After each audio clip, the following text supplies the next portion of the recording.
So yeah, this is another episode of $2 at 2 a.m. Welcome to this very interesting shot that I decided to do. I have the sun in my eyes a little bit. I am your host, Josh the Jooshrs, and I have a really good episode for you today. And I'm not doing a real good job talking, so let's just get right into the video, right? Let's get right into it. Welcome to this next episode 2 of $2 at 2 a.m. I cannot wait to do today's episode. I've been itching to do another episode of $2 at 2 a.m.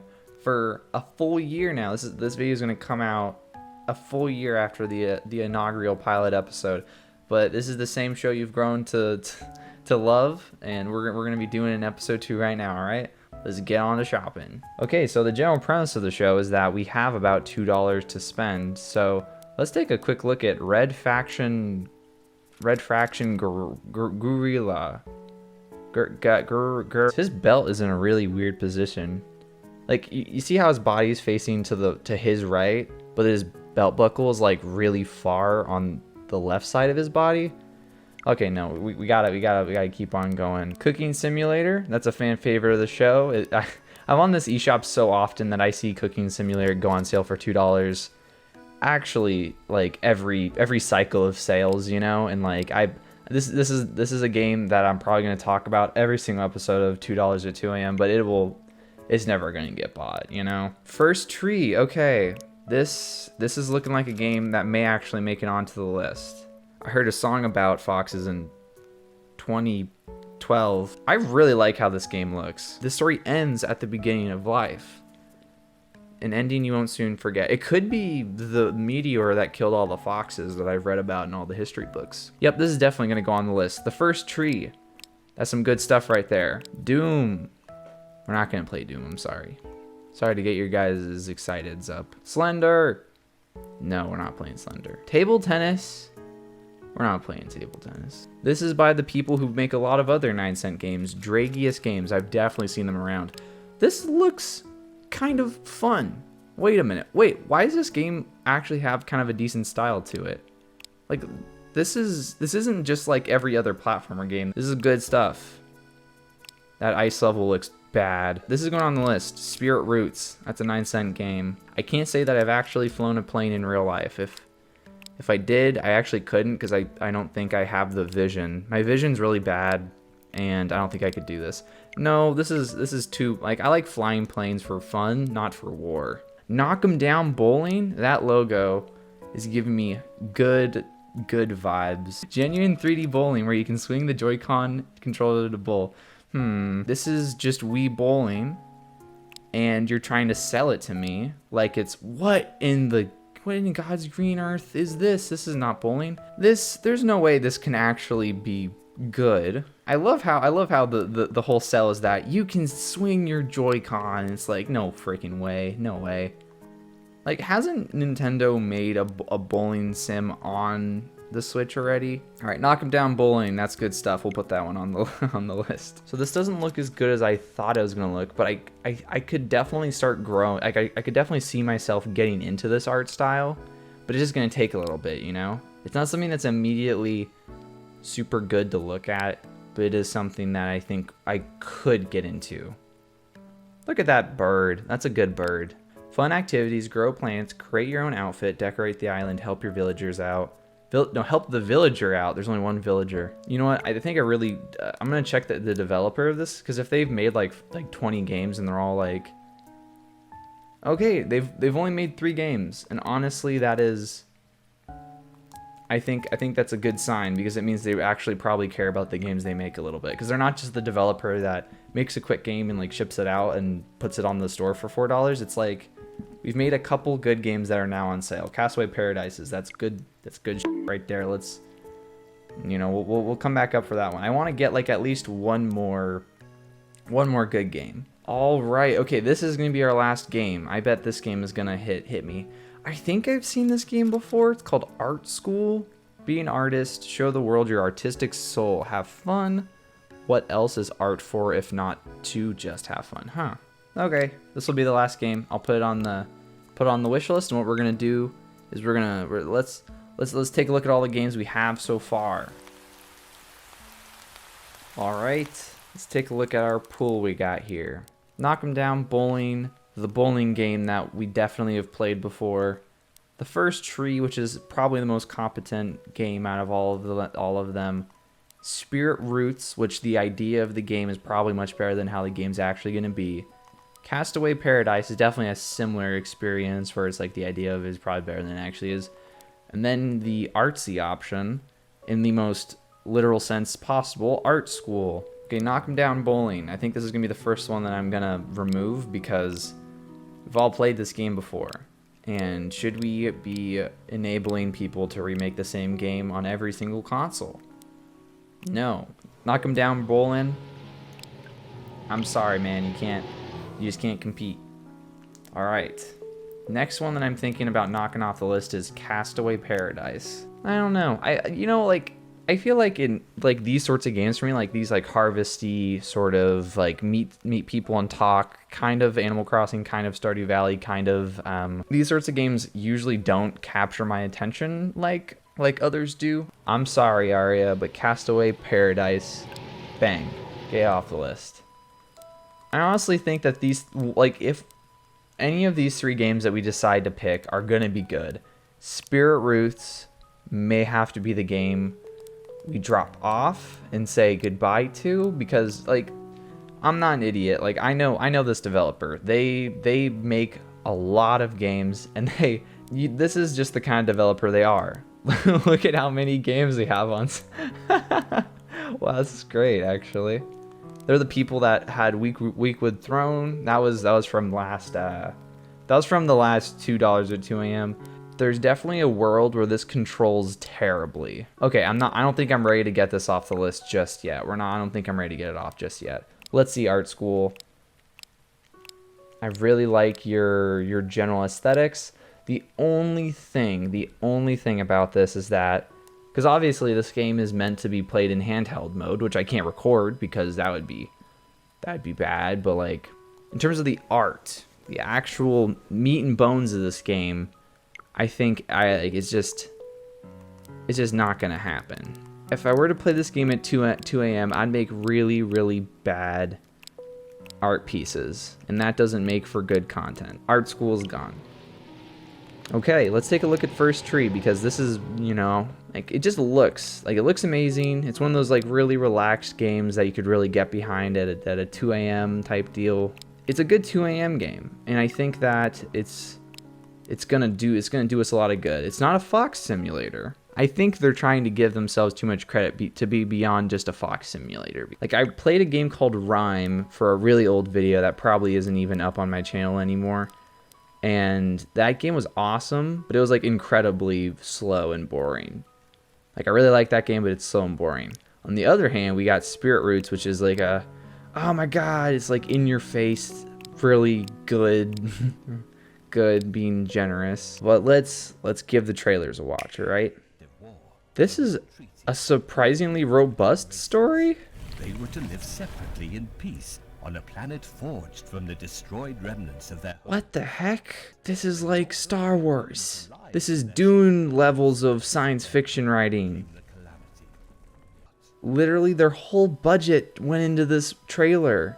Literally that is all of their budget. All of their budget in that trailer. Wow. Let's look at the trailer for the First Tree just to make sure we have a full idea of what this game is. Whoa. Whoa. Did you see that fox jump? Did you see that?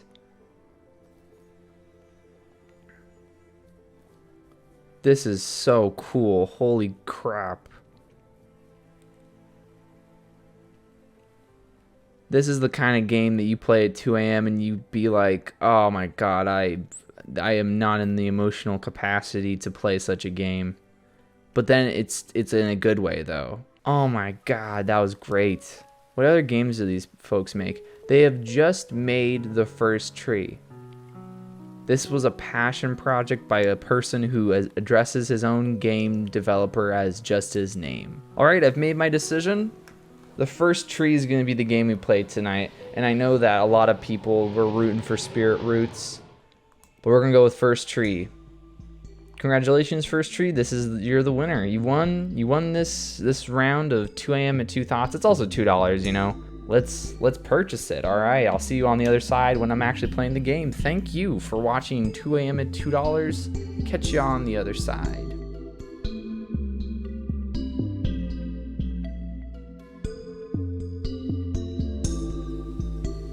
Are you ready? I'm certainly ready. Yes.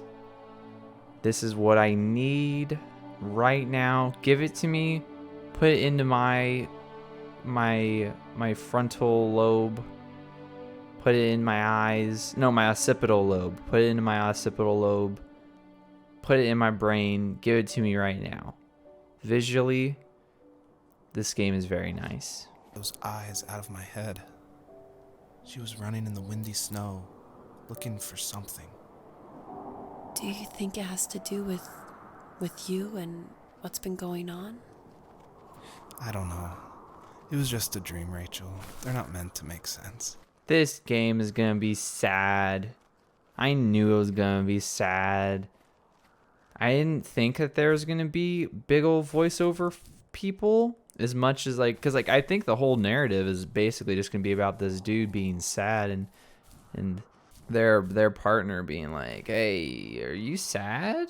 You're sad right now? Can I fly off the cliff? Nope, that's an invisible wall. Don't try to pay attention to the story. I'll let you know if it's good. All right, you'll just have to trust me. All right, YouTube, the relationship you have with the YouTuber is really based on trust, right? And then having them betray you because they cheated on their wife. Towards something ancient. Something with answers. The first tree. Yeah, that's an incredibly video game thing to do. I know, I played a couple video games before. I felt like I was right behind her the whole time. It's because it's a third-person game, Daniel. Okay, so first impressions of this game are good. The first impressions are good. I like the music, I like the visuals, and the gameplay is alright. The only thing I'm kind of weird on is the narration. I'm kind of in the middle on it. I think I'll probably end up coming around to the narration and end up really enjoying it later in the game. I think probably the coolest thing that immediately is really striking about this game is the colors and the choice of colors because there are some really nice color palettes that they've chosen. They have like a sort of like purpliness to the snow that makes it super nice. They have played with a lot of different greens, which are really cool. And not just like, oh yeah, there's a forest and there's another forest, you know? They're able to like basically be unique from each other because of their like different brown and different green color palettes. Boring and pretty are sometimes synonymous, and that's okay. Sometimes there's what you call a beautiful tedium to video games, and that's okay. I'm a big fan of the beautiful tedium. There's just some times where I just get sick of it and I'm like, it's another kind of boring but nice game, you know? I wanted to move to the lower 48, not because I hated it there in Alaska, but I hated the idea of it. It's like all of that spite inside me had created this monster which followed me around my whole teenage years. I put so much energy into doing what others didn't expect of me. Why did I do that? Kind of reminds me of the opening to this game called Witch Hunt, except this game isn't terrifying. Unbeknownst to me, this game is also weirdly scary, but more on that later. The platforming is not great. It's kind of slippery at times when you're like running on rocks and stuff. Like you don't know when you're gonna like land on the top, or as soon as you hit the side of a rock, you immediately slide down. It's kind of whatever. It doesn't work super well, but I mean, it's not the focus of the game, so I can't blame it. I can't really blame it for it that much, but like, it's just a thing that I noticed as I played the game. It's kind of slippery controls. It's just whatever. And the double jump feels a little weird. You know, it's bad. You know what this game needs? The scooter. There's nothing wrong with wanting to get out, to leave your childhood home. You wanted to progress, to make something of yourself. Yeah, you're right. That house. I'm sure it's the same as how I left it. then why does it feel so different? I doubt you're the only adult to have looked back and asked that question. You know what I'm nostalgic for? I'm nostalgic for playing DS and watching like and having like the TV on like a fuzzy channel. And it's not for the fact that, oh, I'm nostalgic for a game or a TV, and the fact that you'll never be able to like just kind of sit like that and truly experience life like that again. Like you'll never experience life within that lens again, because now you're more mature and you're older and you're more worried about things, you know? Especially me, I'm a worrier. I can tell you these stories, but I can never reminisce with him again. He can never hold a grandchild that we'll probably never be able to have. Take a deep breath, Josh. Everything is fine. You're fine. Everything's fine. It's just a sad story. It's just a story, Josh. It's fine. There is this sort of emotion, the sort of feeling that this game has given me. It's a, it's a good feeling, but like it's not a good feeling. Commentary mode. Oh my god, I should have turned on subtitles forever ago. Oh god, now there's now there's this black box over the game. Why? Oh, why? Why is there this Instagram filter? So what do you actually do in this game? Great question, Josh. Beyond just listening to these conversations and digging up different like mementos from like these people's childhoods, it's basically like the main thing that's propelling you forward is just collecting different things. Like you're collecting butterflies so you can jump over a wall.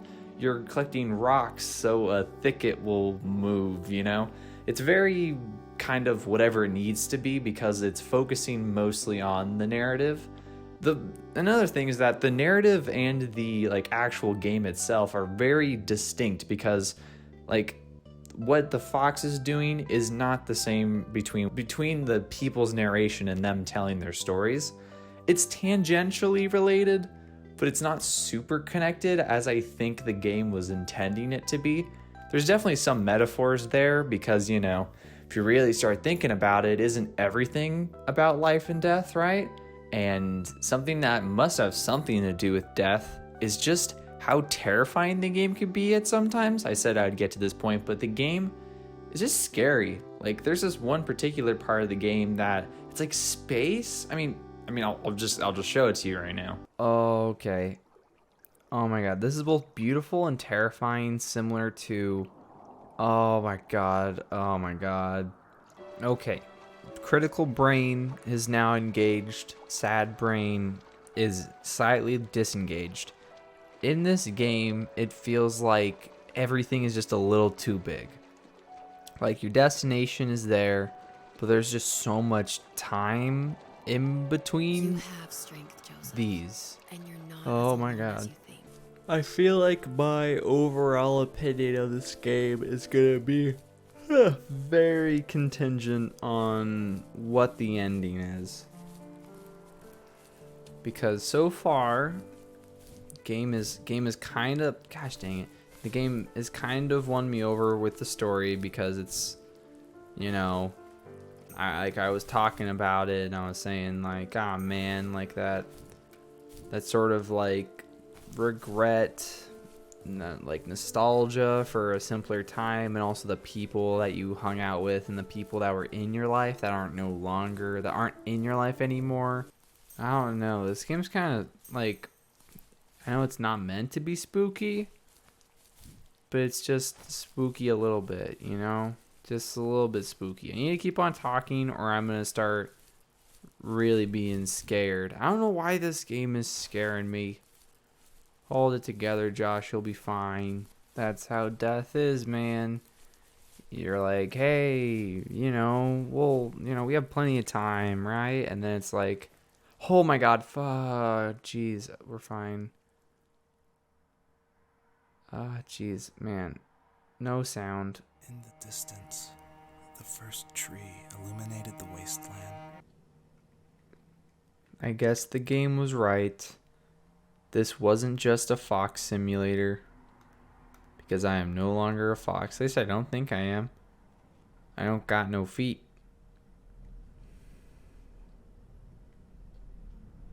This is so eerie though, like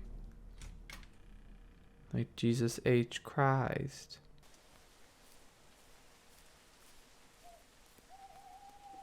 I cannot be the only person that thinks this is a freaking terrifying game right now. Like, oh my god, I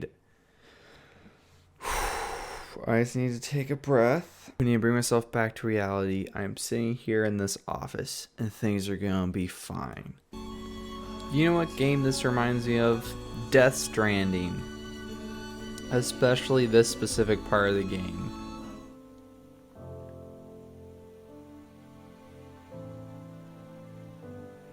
David Well. Voices by David, and wow, so that was literally him or them and their partner doing the voices. Wow. This really was just like a really small project and it's done. And just as it started, it ended. And it was certainly okay. There's definitely some really good things going for the game because I really liked the story. Like, honestly, I really connected with the story. And it wasn't because like the gameplay elevated it. It wasn't because I mean, the music was pretty good. Maybe the music elevated a little bit, but like I felt like the story was good on its own and it really could have used a little bit more cohesion between both gameplay and actual, like, what is happening in the sort of voiceover story. The one big thing that really keeps me from actually liking this game is the distance between one thing and another thing. The way that I've edited this all together has made it seem like there's, like, everything is just around the corner, you know? But you will walk, while you're playing the fox, you will walk in a direction for, like, 3 minutes straight, and sometimes there's music, sometimes it's just dead silence. Sometimes you know where you're going, and other times you don't. Usually the game does a pretty good job of telling you where to go, but there are some moments where you're just like completely lost, and it just is time, and you're trying to figure out where you're going, and the distances are just way too long, and it just results in many dull moments between dialogue, because the whole meat and bones of the game honestly isn't the platforming. It isn't like the art style. I mean, you just really like the art style, but it's really just the narration. It's really just the story, and there isn't much interconnection between all these different elements, you know? And I feel like it could have been so much better than it actually was if there's a couple tweaks in there. Also, the ending, it was cool, but meh. It was cool, but it's not anything you haven't seen before in a game. There's definitely a handful of games that kind of do what they do at the very end of the game. I honestly thought it was neat. I thought it was a really nice touch at the very end, but it's not anything, like, I don't really want to spoil it because it's still a neat thing at the end, but it's not anything that's going to make you go like, oh my god, it was worth the full experience, you know? It's just a nice, cool thing at the end. It is a $2 game at the end of the day, so if you, even with all these caveats I mentioned, if you are still drawn to this game, like, give it a try for sure. I'm sure you'd still like enjoy like different parts of the game, you know? There are definitely a handful of moments that really got me, like a lot of really, really good story that really affected me. And that's really, really nice, but that's all I can really say for the game. And I already mentioned why, so I feel pretty comfortable just ending the episode right here. I'm gonna give the game it's a really, really harsh rating, but it's a do not play at any time rating. I'm definitely gonna stick with that rating.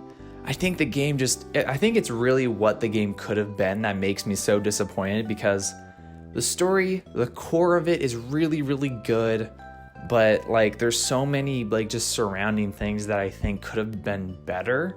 I wouldn't play it. Man, I'm feeling a harsh critic right now. I think on another day I would have said that everybody should play this game because of the story.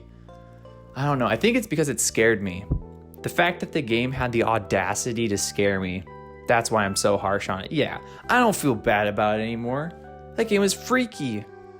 The fact that nothing ever happens sometimes, that was scary, right? Yeah, I feel good about that. Good night, everybody.